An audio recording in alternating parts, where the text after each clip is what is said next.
Two.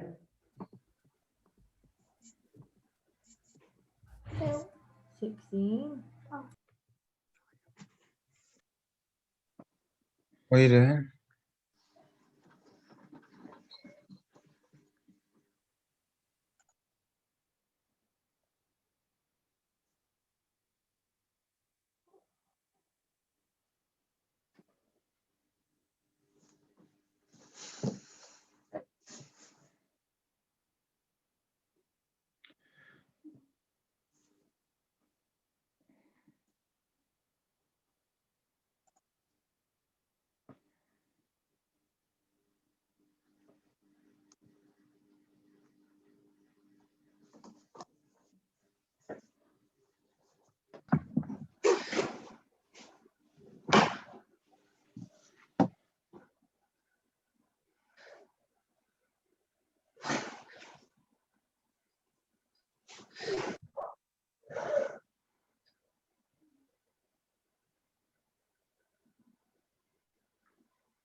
Okay, so hi all, welcome to the FC Foundation Careers Uncovered event. There's probably a few of you that have been to some of the calls last week, so welcome again. Great to see everyone here. Before we get started, we're just going to go through a couple of ground rules. So first of all, can we make sure everyone's camera is turned off? Everyone is on mute, and ensure that appropriate language is used at all times if you're using the chat box. And if you can just change your name to your first name and no second name on your name, that'll be amazing. And we'll get started in the next 30 seconds.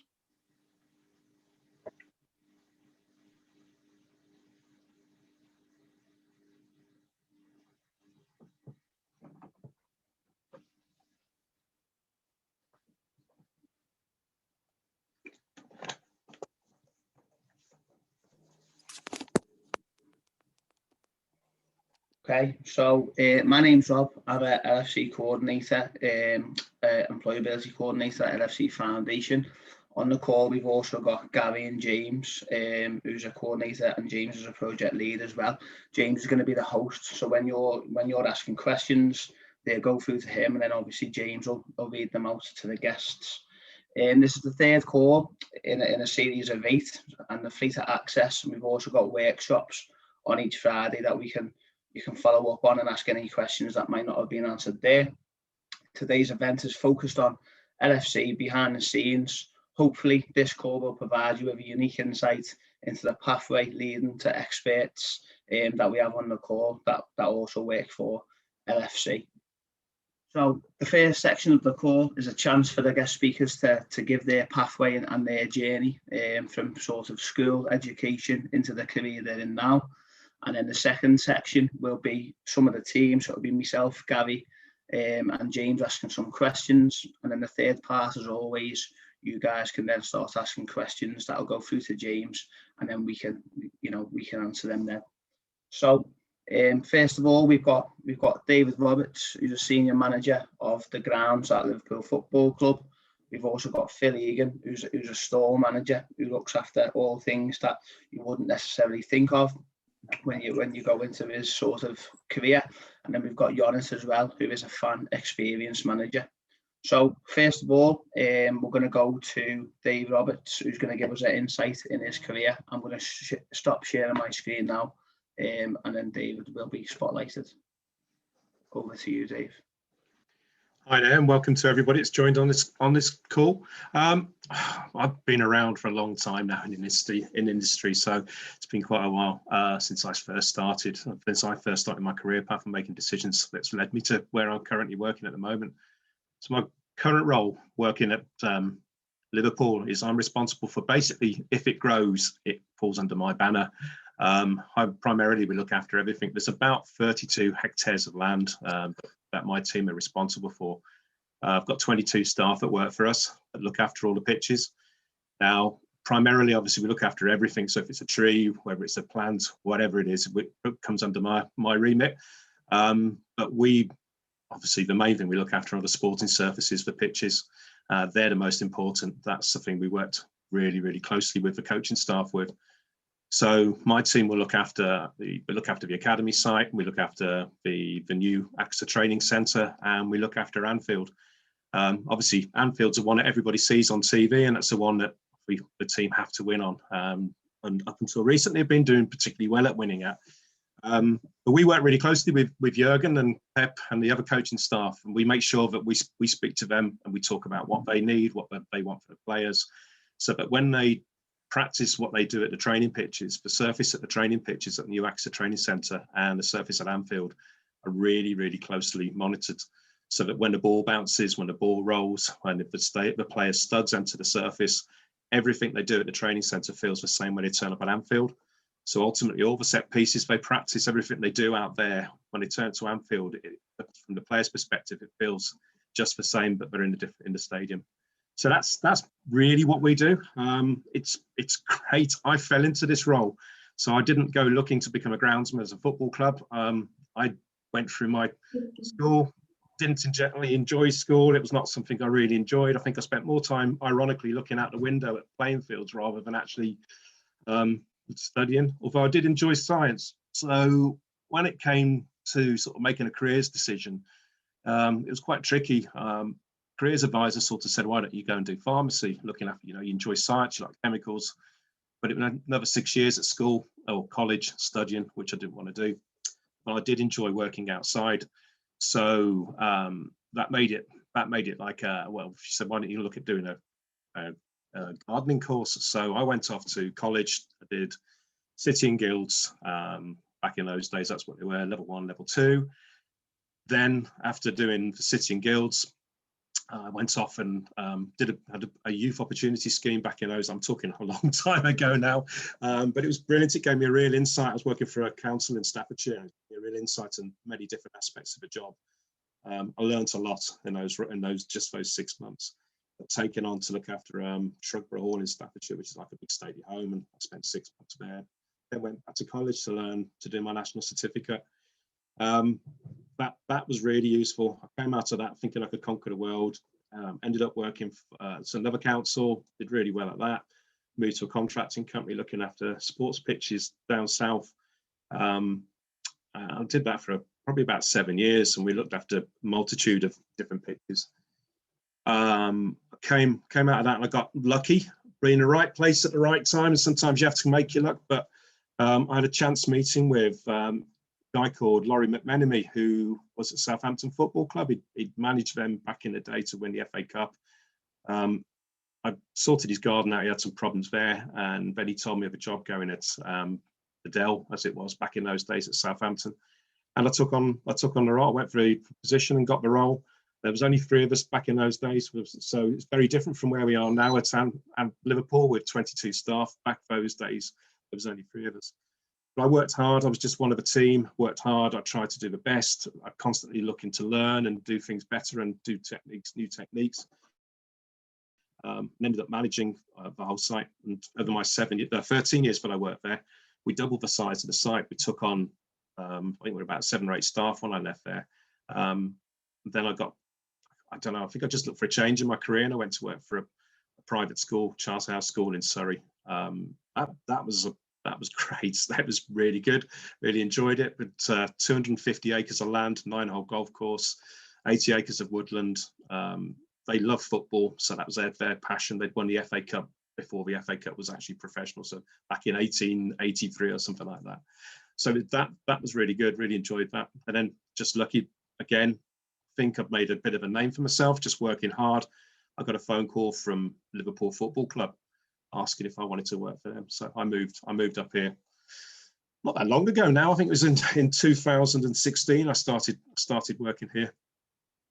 It's been brilliant. I can't, it's what a place to work. It's teamwork really comes into it. We've got that good unity right across the club. So from Jurgen's perspective as the first team manager, he very much believes in a one team ethic. So whatever your role, whoever you are, whatever you do, you're vitally important to giving the team that edge for winning. So it's really good to be part of that. My team feel really, really proud to have done what we've done, helped contribute to it. Jurgen's been quite vocal to us as well, saying how much of a difference that's made since we've been here, and we've improved the surfaces to the style of football that they want to do and bring out and win. We've given them the surfaces to enable them to do that. So it's good. It really is good. Thoroughly enjoying it so far. So that's me really. Hope that helps.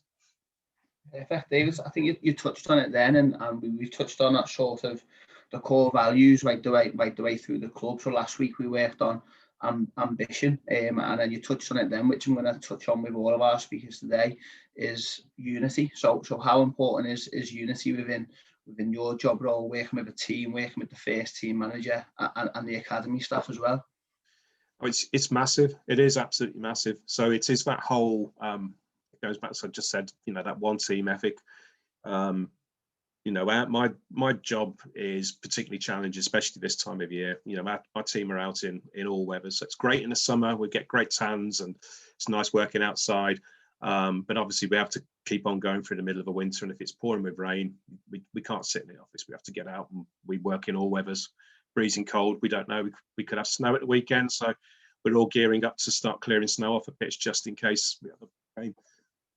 But it's communicated across the team, so the coaching staff are aware of the problems, and we work with them as closely as we possibly can to make sure that they're aware of everything. They make us aware. So I said to Jurgen when I first started, and we were chatting about, did you want to have a regular meetings or whatever? And I said, well, let's just meet when we need to meet, because you're a busy guy, and I don't want to keep bothering you with bits and pieces. But if you've got a problem, let me know, and we'll sort it out.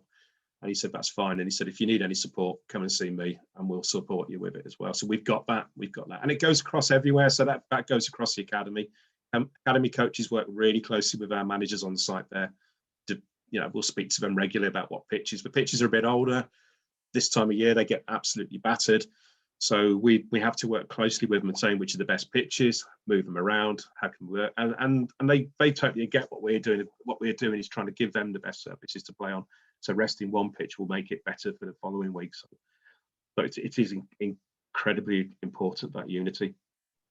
So that sounds really, really interesting. I think from when we started to book the speakers on, all the staff, the employability team are really interested in all three speakers. So what I'm going to do now is we'll hand over to Phil Egan, and then the staff will answer. We'll ask a couple of questions to each of the guests, and then we'll hand it back over. So thanks very much for that, David. We'll hand over to Phil Egan, who is a stores manager who has a big role within the club, sorting things out before match day, and he's going to tell you a little bit more. So over to you, Phil. Thanks, Rob.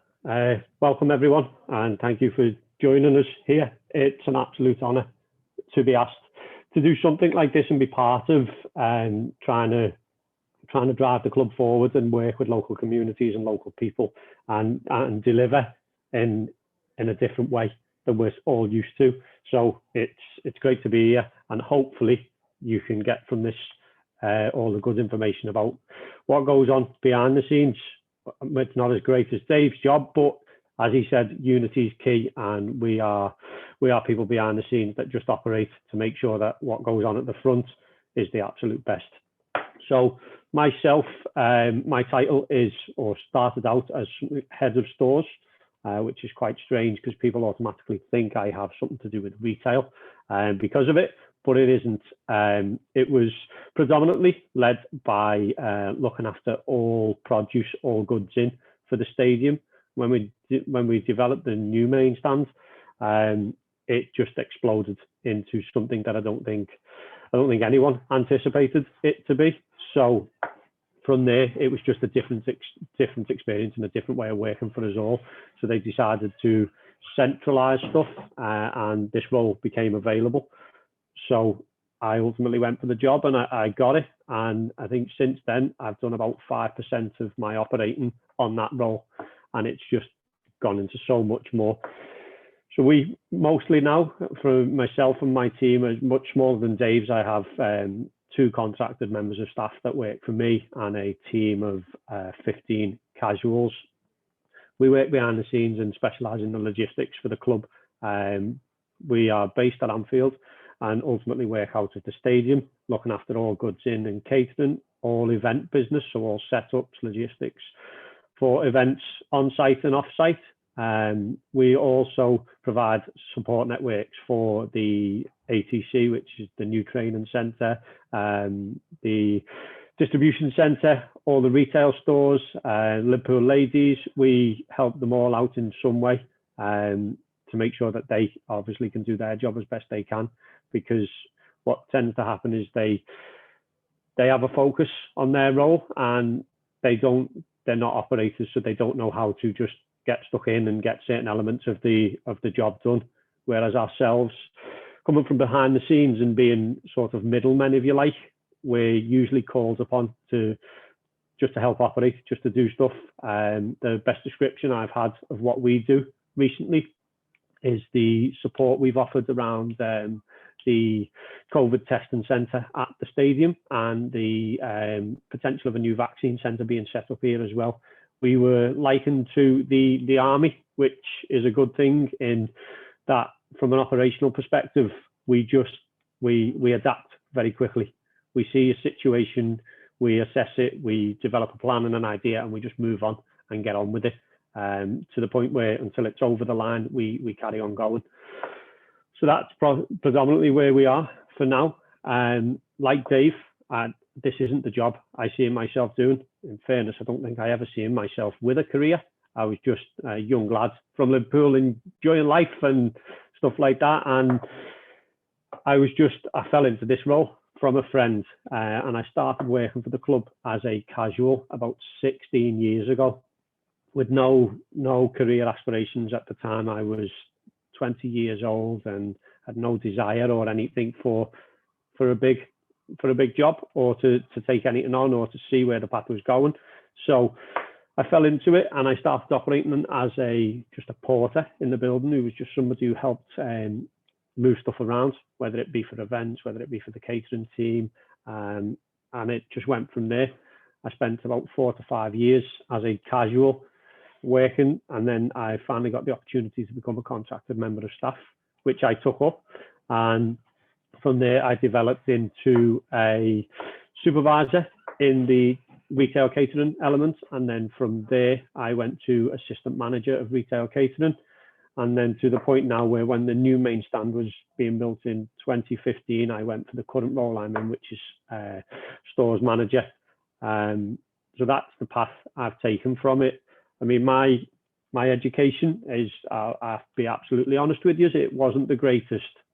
I didn't spend much time in school, and ultimately now when I look back with slight regrets that I didn't apply myself. So I didn't get any results when I left school, and everything that I do now and work towards moving forward is just that little bit harder because I have to apply more, because I haven't got anything that says I've got an education behind me. I have to make sure that I can get to where I want to be through hard work, and through making partnerships and good working relationships with further teams in the club to show that we can work as hard as anybody and we can deliver as much as anybody. So yeah, that's the toughest thing I find with it. But whilst I would never advocate it to anybody about not applying themselves in school or fulfilling their education now, and now that I've got children, even more so, I've got a strong desire to continue to learn and to develop more myself. But because I want the future for my children to be much more than what I just fell into and have to just work harder at to be or to get to. So apart from this place, I've had a number of just other bits and bob jobs. So I've supported through family in like labouring, warehouse work, factories, logistics, which I suppose is probably where I developed a liking for being hands-on and working in an operating environment, to the point where I am now. And then, yeah, so for myself, I think with what we have and with the future of the club, looking forward, we've got this tough year that the world is overcoming. But we are doing everything we can to be at the forefront, to deliver and to make Liverpool a name that does care and does deliver and wants to see the other side of this. And then when we finally get there, the good news and the part of it will be that the Anfield Road development could go ahead, and we could become again a much bigger venue and deliver much more for the community, for jobs, and for the future of not just Anfield but Liverpool as a city itself. So yeah, I think pretty much that's everything I've got there, gents. If you've got any questions. Yeah, so very, very interesting there, Phil. I know over the last sort of 12 months that the foundation have been doing a lot and coming down sort of the players' entrance under where the stores are. It's a different world down there. So how do you manage, trying to keep everyone happy, whether it's the foundation, the first team, the academy, whoever it is you're sort of distributing to? How do you manage your time and get that big mass operation done? I think mainly now it's always a bit ad hoc, because some people plan ahead and we sort of see that coming, but unfortunately for some places, so around the first team and stuff like that, everything is last minute for us. So we have to adapt and change what we do and how we do it very quickly. And then we have to, unfortunately, gauge what is the most important for the business, not for the person or for ourselves, but the business. So what do we need to do and why do we need to do it first? Ultimately to push us further and get everything done. And sometimes we have to let people down because their job or their requirements of support from us will be interrupted by just higher priorities, which are first team elements. But we always aim to revisit and re-support where necessary or where we can. And yeah, it's just a big balancing act with a lot of spinning of plates, and hopefully that none of them fall. Brilliant. Absolutely fascinating, mate. Well, I'll give you 5-10 minutes to get yourself some water before we sort of go over to some questions. So that was very interesting. So we're going to go over to Yonit now, who's a fan service manager. She's been at the club for 11 years and has a real sort of huge impact from fan services and what she does on a day-to-day basis. So we'll hand over to Yonit. So we welcome Yonit to the call. Thank you so much, Rob, and thank you for asking me to be part of this call. But most of all, thank you for everybody who's joining, because it takes a bit of motivation to be able to join a call that you don't necessarily know what you're going to hear. Will it be interesting? Won't it be interesting? But joining the call just obviously shows that you want to learn and you want to see where your career takes you. So if for the next 5 minutes while I'm talking I can inspire one person, I'd be happy with that. So I have been at the club for coming up to 11 years, always been in the same role, which is fan experience manager, and I'm going to go into a bit more of what that role is, but before that I'll give you a bit of background. So I used to enjoy school, but I found that the subject that they were teaching weren't necessarily what I wanted to learn. I had in mind, learning a specific subject alone that would help me drive my career, but I never really knew what I wanted to be, and to this day I think I don't know what I want to be when I go older. So as soon as I finished my GCSEs, I decided to go to college. One of my dreams has been to work on a cruise ship, and knowing that working on a cruise ship requires a lot of time on the ship and not off enjoying myself. I wanted to be able to learn hotel management and catering, so that when I do go on, I've got a bit of a career. Before, after finishing my time in college, I wanted to work to save some money so I could go travelling before I actually commit myself to being on a cruise ship for 3-6 months at a time. So I then joined Barclays Bank, and I worked there for, again, nearly just short of 12 years. I never really got to make it onto the ship because I enjoyed the money coming in, and more so. And 12 years later, I was still there. And three kids later, I didn't quite get to do my traveling. After 12 years at the bank, nearly 12 years at the bank, I got made redundant, and this is where I got myself into a situation where I thought, will I ever know how to work anywhere else? I only really know how to work in a bank and manage a team who sell products to the customers. And I thought I wouldn't know how to work anywhere else. So I started doing some courses, picking on the bit that I enjoyed the most at the bank, such as HR courses, IT courses, just to really develop some of my skills, because again, at this stage, I still didn't know what I wanted to be. But I thought if I focus my attention on the part of the education that I enjoy, and maybe get a job that way, that's what I did. Being on one of the courses, I came across people from Liverpool Football Club who were telling me about everything that was going on behind the scene and about some of the jobs that were being advertised. I wasn't particularly interested because I wasn't really into football at the time, nor did I know how would I work in a football club. I'd know nothing about football. But a job came up, which was the fan experience manager role, to which I said, what does that mean? What is a fan experience? And at this stage, they described the role as, looking at the processes and looking at the way that we currently connect and engage with fans and see if there's anything that we can do different. So I saw it more as a process improvement role, but also very interested because I had no football background, but actually in terms of knowing how to communicate and in terms of knowing how to look at what works well and what doesn't, I thought, well, I've got some of those skills and they could be transferable into the football. So I went for the job. I was very, very fortunate to get through the interview and got the job. And it was a very new role within the club. So it was all about making it what I thought would be best. And in order to know what the fan experience that we want to achieve, it's very important that we speak to the fans about it. So there's a lot of engagement with the fans, with customers. And the reason I say customers is because, if somebody goes into our shop, for example, they may just want to buy a present to a fan, but they won't be a fan.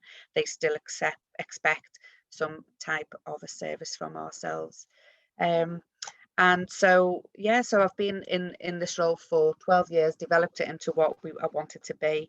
And one of the proudest moments is knowing that for 5 years running, we have been voted as having the best fan experience. However, this is not just down to myself, because to both points that Phil and Dave made, unity is the most important part in this, and we have to. And again, Dave mentioned that Egan says you have to work as one team. We absolutely had to work as one team to get to where we are now with the status of our fan experience. To me, it's great that we're being recognised for that, but that doesn't mean that you can sit still. It doesn't mean that we've got there, because we have to keep on, keep going and keep providing the greatest service and the greatest experience to our fans, to the customers, and to our colleagues. And also to achieve that, there's a lot of development that needs to happen to the people who are delivering the experience, and that's our staff. So again, there's a lot of work that takes place behind the scene to make sure that the development is the right one.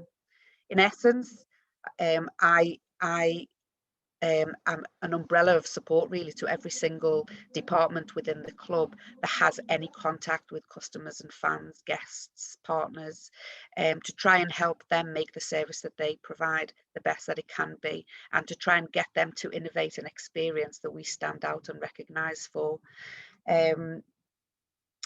Again, do I know now what I want to be when I grow older? No, I don't. But am I enjoying the job that I'm in now, and do I feel like I make a difference? Absolutely. And again, to the first point that I made when I joined, when I started to talk, if I can inspire one person on this call, then that would be great, because it's more about, I'm sure there's plenty of people out there that may still not know what they want to go into. But if you focus on the skills that you enjoy, and to Phil's point, it won't then feel like a job that you're doing. It'll actually feel like, what you're doing is enjoyable, as opposed to routine. So that's me. I hope I've covered what you wanted me there, Rob. Brilliant. Yeah, I think it's absolutely fascinating. I think we as an employability team could learn so much from your sort of experience, because I know me, James and Gary are always teaching resilience. So when you got made redundant, how important was resilience? And then also what we go on about all the time to our sort of participants is transferable skills. So you talked about not knowing much about the football club, but obviously I think you probably transferred your skills from what you had already into your role now. So how important were them two things for you? Yeah, so resilience, I mean, look, there's when you know, whether you've got commitment back home, whether you've got family, kids, anything, you know, you have to live, and you have to work. Things, you know, money is not handed on the plate to you. So when I was made redundant, yes, at first it was very scary, because you think, how would I know how to work anywhere else? But then it actually was probably the best thing that happened to me, because it made me sit back and think, okay, well, what am I good at? What is it that I enjoy doing? Are there any courses that will help me?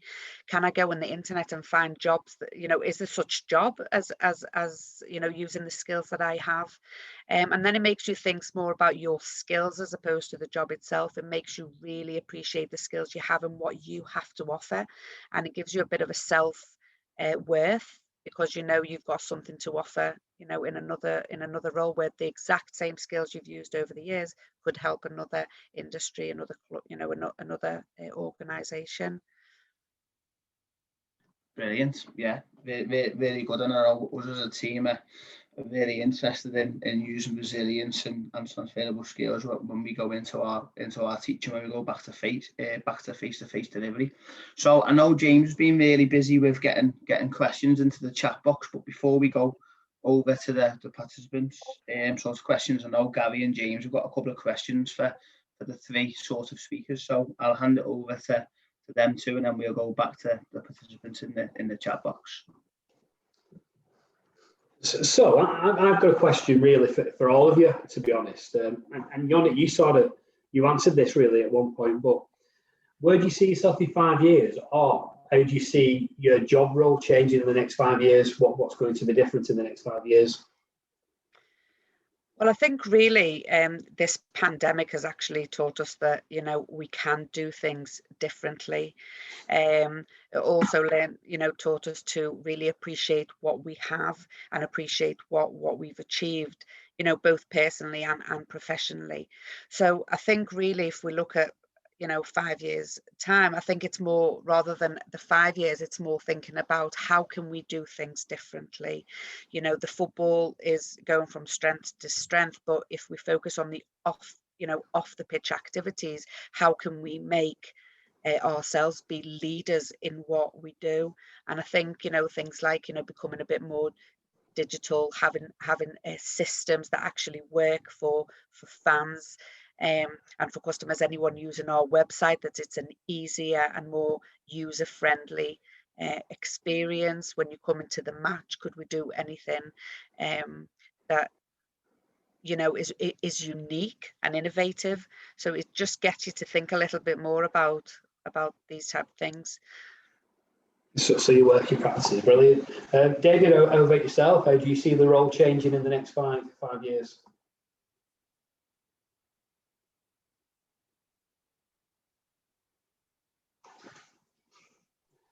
Yeah, it's constantly evolving. I've been in a career a long time now, and where we started, I mean, you've only got to look back at the pitches. You'd see like historic games played on pitches back in not that long ago, and pitches were like quite a sea of mud, but they were very, very thin this time of year. Technology is moving all the time. We have to stay ahead of the game. So we constantly, I encourage all my team to constantly just keep looking for anything that could give us an edge. You know, and football will say it's about marginal advantages all the time. It's a 0.5% here, 1% here. So we're constantly looking for, you know, say you try and stay ahead of the game. You try and second guess what the problems are going to be. Try and keep moving with progress and try and stay ahead of it. And just you know, you're always going to get caught out. And as Phil said, sometimes you just have to react what's thrown in front of you. You can't plan for every eventuality, and you just have to deal with it. So yeah, it is. Moving forward, we'll keep trying to push the boundaries. COVID's been a massive challenge to us, and I'm sure it's going to take a while for the whole, not just football, but the whole of the country and the world to recover from. So we've got a few tough years ahead of us, I think. But human nature will survive, and we'll do what we can to keep going through. So yeah, we'll do the same in our small part of it. Looking after the kids, we'll do our best as well. So just ever evolve. And same with you, Phil. How do you see your role sort of evolving over the next couple of years? So for me, it's to continue to develop in the way that we have. Sort of 12 months ago now, we had to turn everything upside down and look at the world differently and how we operate and the way we are. And I think that's been, if anything to look for is a small silver lining that comes out of the past year, is it's taught us as a team of males how to be better people, how to deliver more. And for me, that's what I want to strive to continue with the team, is how we use people in the right places to do the right jobs, fulfill the right roles, and ultimately get everybody to step over that line together, as opposed to in individual sites or silos from the past. We move together. I do apologise for this radio. See, that always happens. So yeah, for me, it will be to continue these links that we've developed, because prior to this, we didn't know you guys, we didn't know what your function was, what you did, and everything was segregated. I think now having a greater understanding of what you do for the wider community and the world around Anfield and not football related it's absolutely phenomenal. And I think that getting the world to see that and be part of it is the best thing for all of us. Oh, brilliant answer that. I've just got one more question really for all of you, but you don't all have to answer if you don't want to. I just wondered, do you work over the Christmas period, and what does that look like? And obviously, does it depend on fixtures, whether you get a Boxing Day fixture and so on? But how does that sort of balance with the home and work-life balance? I'd say ask the wife, but you wouldn't like the answer she'd give you. It's tough. It really is, because no matter how much you pray for that fixture to be away at Christmas, it doesn't matter, because 2 days later we're at home, and then we're at home on New Year's Day as well. So there's no perfect scenario to it. But once you're in this world and you're part of it, I think with the team ethic and the unity across the club, everybody's in the same boat, and we all just pull together and make sure we get the job done. Yeah, same for us as well. It's we'll always have training on Christmas Day, so we'll have the teams will be in. We'll have someone who'll get a short straw. We'll do a rota who's actually working at Christmas Day, but we'll work. Yeah, it's just what it is. Football's played so that it can be seen by the majority of people, and that's seen in their leisure time. So we have to, when the holiday periods are on, whether it's Easter, whether it's Christmas, we have to be working sometimes our hardest around there. There's always a snowball of fixtures around those periods as well. So it does mean you go straight from one game straight into another one. You've got the FA Cup coming up as well. So it's a busy period. But it is, you take it on the chin. It's why we're in this industry. Just get on and deal with it. Yeah, and I think it, it is part and parcel of the product that we're involved in, which is football. And but what I would say is that yes, you may be working Christmas because you may have a fixture then, but in terms of work-life balance, there is the ability to do that. So you may have longer days. You may have fixtures that fall on a date that you doesn't necessarily work with what you have at home, but it's part and parcel. It is what it is. If you worked in a hotel industry, you could be working very unsociable hours.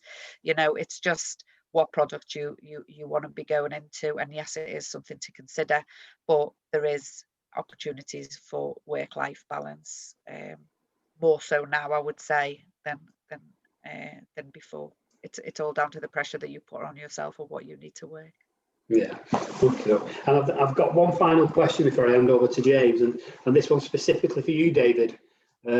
So I was just wondering, do you have any superstitions? For example, do you have to cut a certain part of the grass first and that ensures Liverpool wins? Or does that not play any part in your role at all? Um, it, yes and no. I mean, I'm trying not to be superstitious because superstition can absolutely ruin everything. So we try not to, but you do sometimes wonder if you've done something differently, because it's, you know, I say if you cut slightly differently or done something different. If they don't play well, God forbid if they lose, you do think, right, what have I done? Did I do something? Did I break for good luck? But no, to be honest, we try not. I know footballers have tons of superstitions, you know, what they do, how they put the socks on in different ways, and there's loads and loads around it. I try not to, but yeah, you can't help but you do. If it's a bad result, you can't help but look back and think, what have I done wrong? What did I do to break that good luck? So your advice is keep away from the superstitions then if you're going to keep peace of mind. Brilliant. Thank you very much.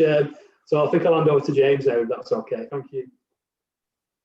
Yep, sure. So before we move on to the participant questions that have been coming in the chat function, I've just got one question for all our guest speakers as well. And a lot of the participants on the call might be on different pathways and on different kind of steps of their pathways. But for those right at the very beginning, what advice would you give to kind of the 16, 17, 18-year-olds who are on that beginning part of their pathway? That one piece of advice. So David, would we have to start with you, and then I'll go to Phil and then Yonit? Yeah, for me, it's flexibility. It's good to have an objective and a goal to see and want to strive to be somewhere, but be prepared to bend and change. I think, like we've all said, we've all adapted. We never planned to be in the careers that we're in at the moment. We've changed for it. So just for me, it's just that be flexible in your approach to where you're going to go. Thanks for that. Phil? Yeah, pretty much like Dave. I would say if you're flexible to change, then you can continue anywhere. But for me, it's never lose that passion. Don't ever believe that what you're doing isn't for the greater good or isn't for the best in some way. If you're passionate about it, whether it's your job to begin with or the reason why you took the role, it won't matter, because every day will give you a new challenge. Some will be good, some will be bad. But if your passion doesn't change, then every time you achieve or get over the line, the feeling's the same. It doesn't change. Yeah, and I would say for me, I would probably say believe in yourself. So, you know, everybody knows or has an idea of what they're good at or what they enjoy doing. So believe that what it is that you are good at and what it is that you enjoy can fit somewhere or another. And even if, you know, it means that you train in one thing but actually want to move to something else, that is okay. You have transferable skills to be able to do that. So just always believe in your worth, in yourself. Great stuff. Thanks for those questions, those answers. Rob, back over to you.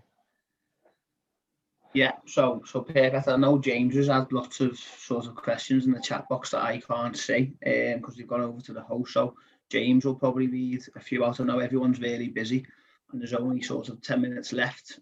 Also as well, for those on the call, there is a sort of feedback form in your chat box that James has done. So if you can click on that and get that sort of questionnaire done, it'll only take a couple of minutes. That'll be amazing too. But I'll hand you back over to James, who will ask a few of the questions.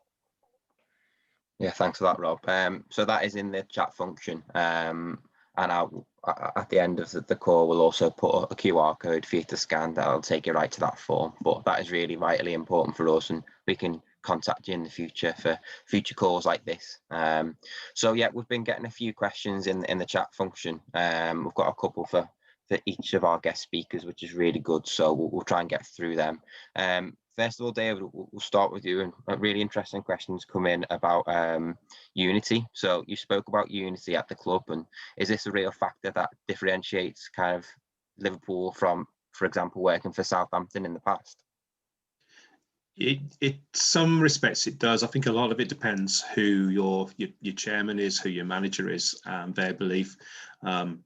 So I worked at Southampton for 13 years, and believe it or not, I had 13 different managers in those 13 years.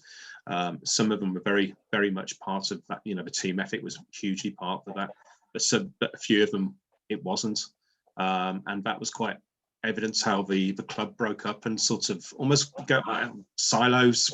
You sort of people didn't speak to each other. So it's I do think it makes a huge difference once you've got that. You break down those barriers and everyone could talk to everyone. There's an element of equality, and it doesn't matter who they are and what they do, that they've all got a contribution to the success of a club. It makes a huge difference. Fantastic. And just the second question for you, David. What's one of the biggest problems you face while working at Liverpool, and how do you get past it? The weather's our worst one. You just don't know. That's the one thing, it's out of our control. You know, that's something we can't control. Fixture list comes on top of that because we have very little control on that. You have to wait. You know if they come in, but you don't know when they're going to be. You don't know if you're home, when you're going to be home and away.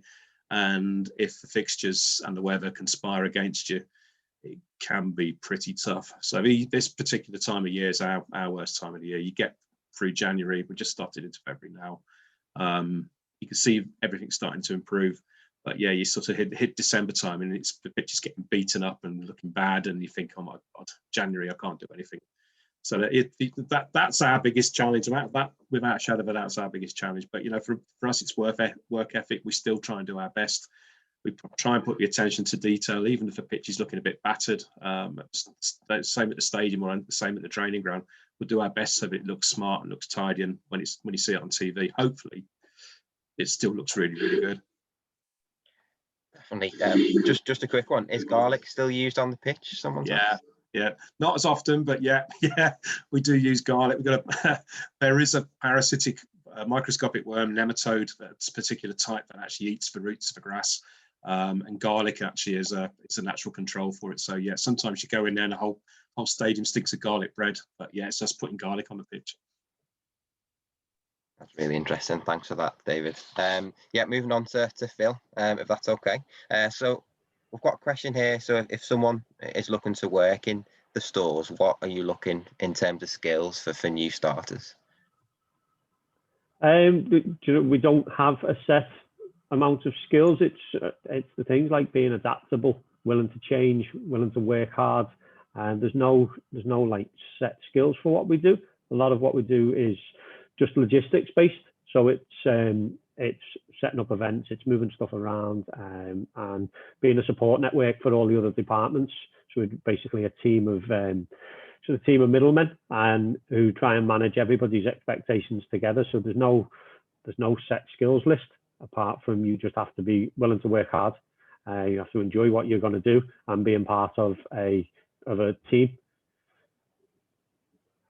Yeah, great stuff. And just one more as well. In terms of the new stand that is kind of the plans are in place to get built for, how will that impact your role when that's built?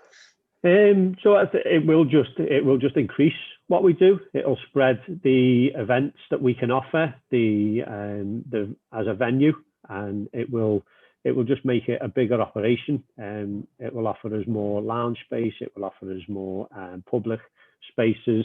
And it will just be, again, another stand for the future, and bring Anfield as a site just further ahead of others, and help us to achieve, from a building perspective, what Yonit does year in, year out with the teams, and that's keep Anfield at the absolute forefront of the best fan experience in all of the Premier League.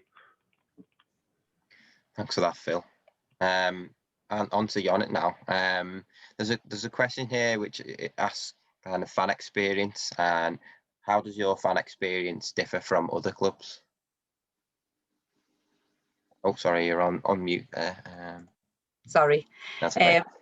Do you know, that's a really, really good question, because there's a few elements to this. First of all, I think Liverpool as a place and the people within Liverpool, not necessarily Liverpool Football Club, I just mean as a city, we have something that nowhere else has in terms of personality, in terms of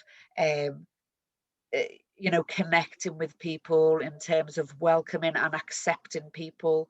And I think our people make a massive, massive difference. And that isn't suggesting that anybody that lives in another city is not, you know, doesn't have a sense of humor or a personality, etc. But I think we're quite unique for that. And people tell us that, people that visit the stadium, be it on a match day or non-match day, really write in to tell us about that. So I would say the people make a massive difference.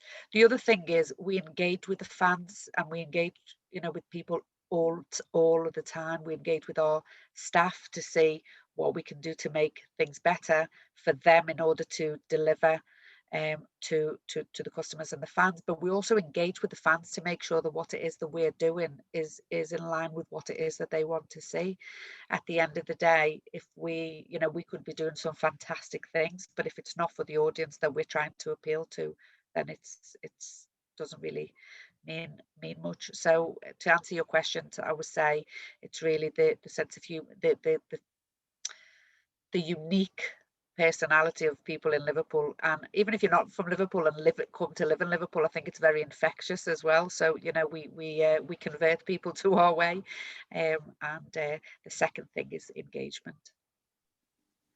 That's great. So, thanks for that, Rob. Over to you.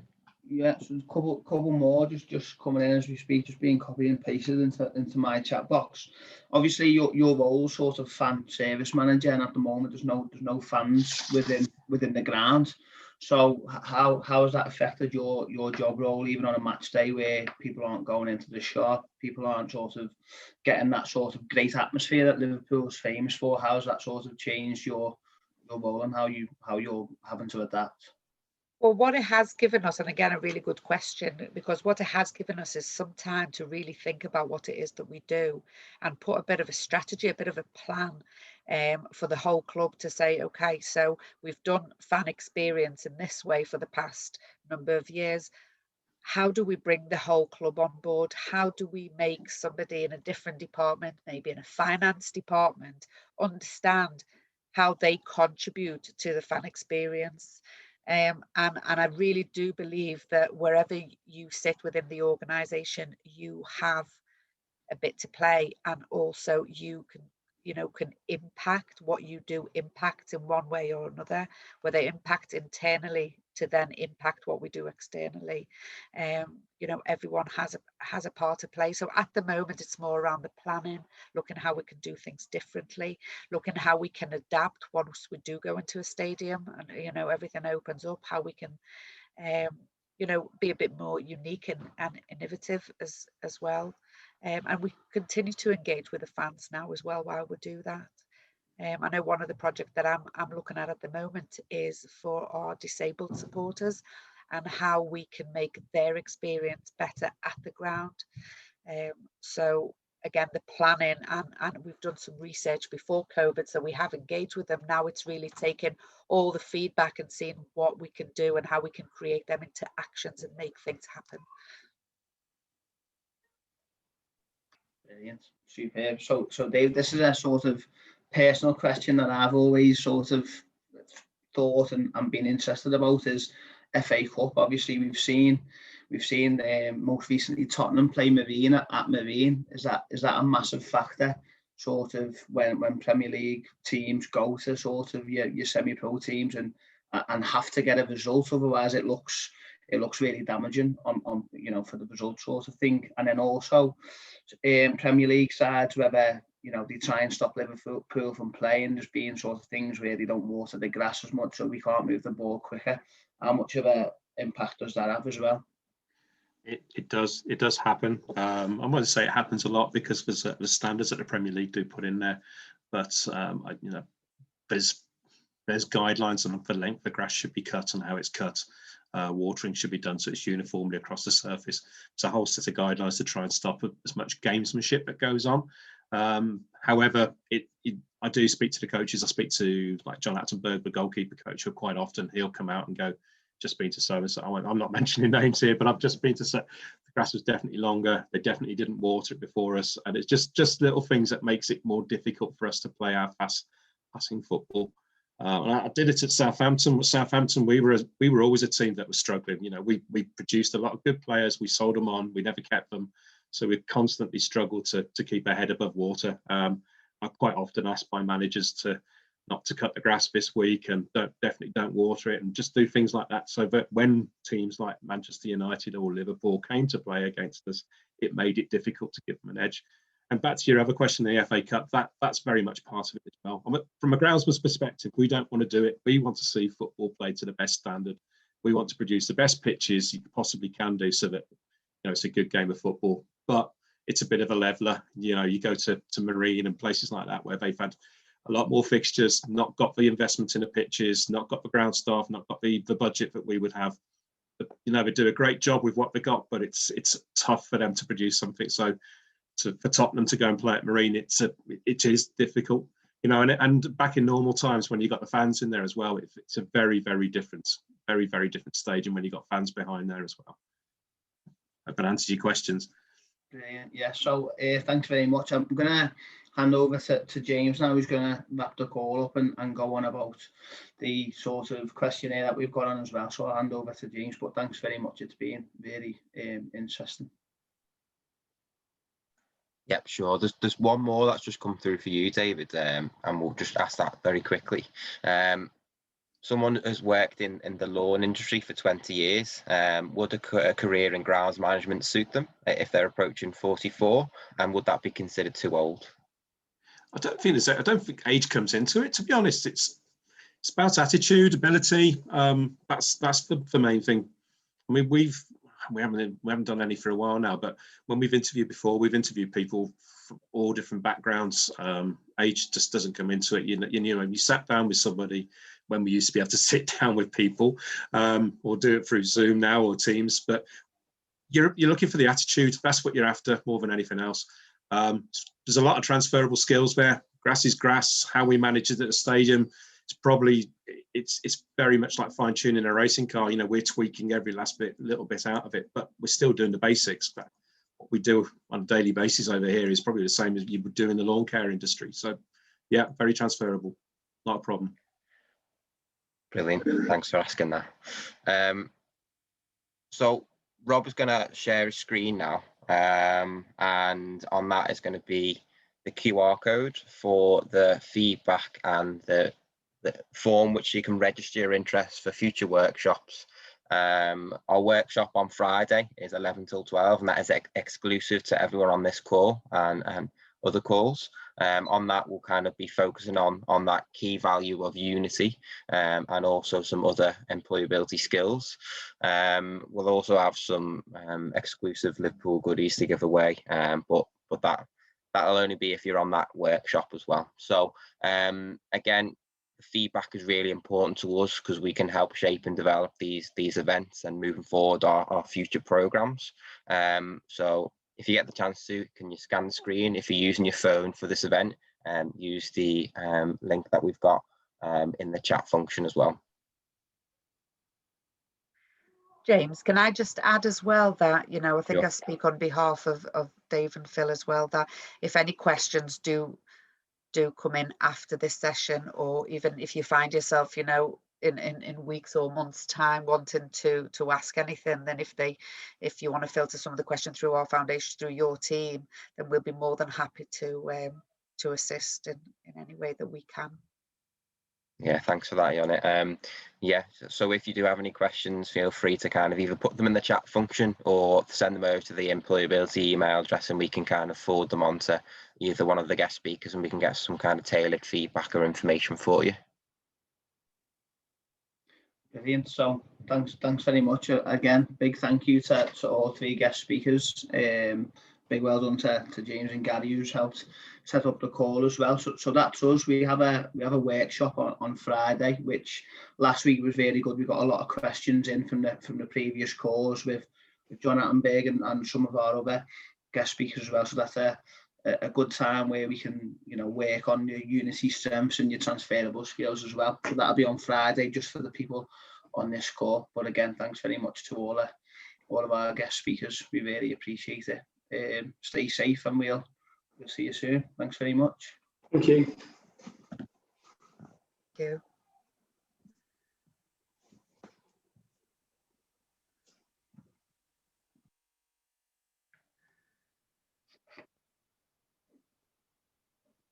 And again, as always, these are our safeguarding slide. So if anybody needs that or needs to speak to someone, then you can get the links on this slide as well.